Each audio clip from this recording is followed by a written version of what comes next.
controversial pieces of legislation. And then, and it still is now, it made aggressive changes to U.S. surveillance laws, stepped up government monitoring of banks, and clamped down on a broader range of what's considered to be terrorism. President Bush said it made a big difference in the war on terror. Opponents say it was just rushed into law and still oversteps its bounds. Dan King's a technology and surveillance journalist with Young Voices. He's up late with us on the Final Five. Dan, how are you?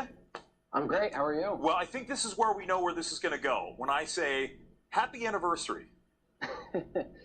Yeah, I don't know if happy would be the word I'd go with. I mean, surveillance powers have just grown out of control since the passage of the Patriot Act back in 2001.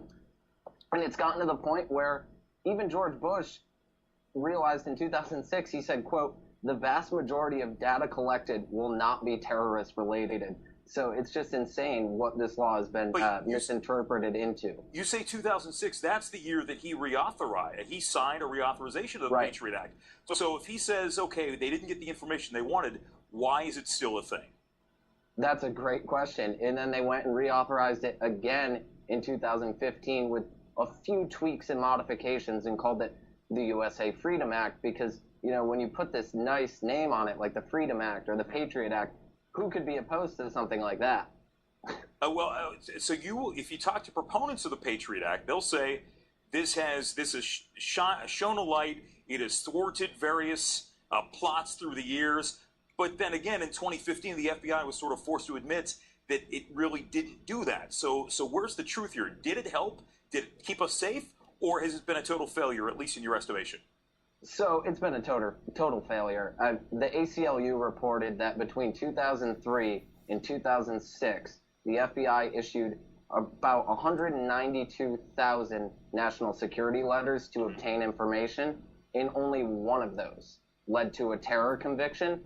And a study by some independent sources showed that they would have been able to get that one terror suspect even without the Patriot Act. So essentially, it just justified 192,000 surveillance of innocent people. Yeah, I'll tell you, the one impact I think a lot of people take away from September 11th is airport security. If you're not somebody who worries about anything else other than getting from point A to point B, that was the one substantial change we saw in American policy after September 11th. But when you look at the intelligence aspect of everything, this is rare because this is a piece of legislation that you have people like Rand Paul on the same side as the ACLU.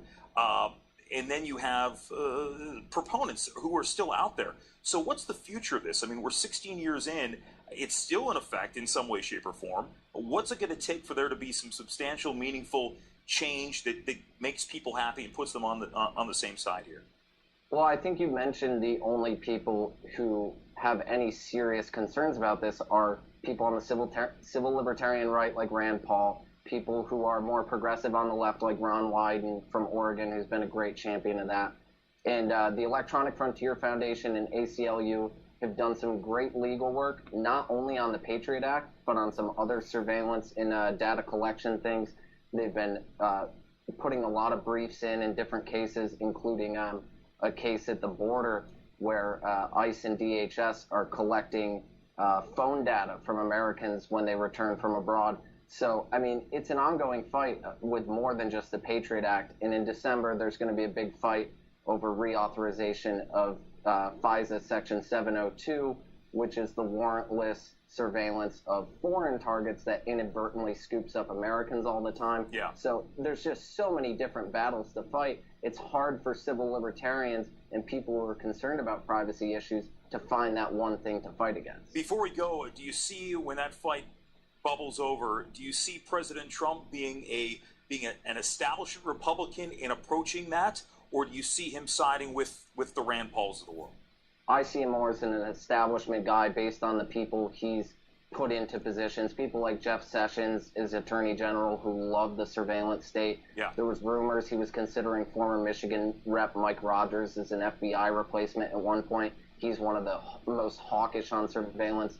So based on Trump's record on those issues, I think he's just another establishment guy. All right, Dan King, hey, I appreciate it from Young Voices, and we'll see you soon, hopefully. I appreciate your insight. We're going to have to talk about the Flyers banner, though, because this is Capitals country. Dan King, we're back after this, the Final Five.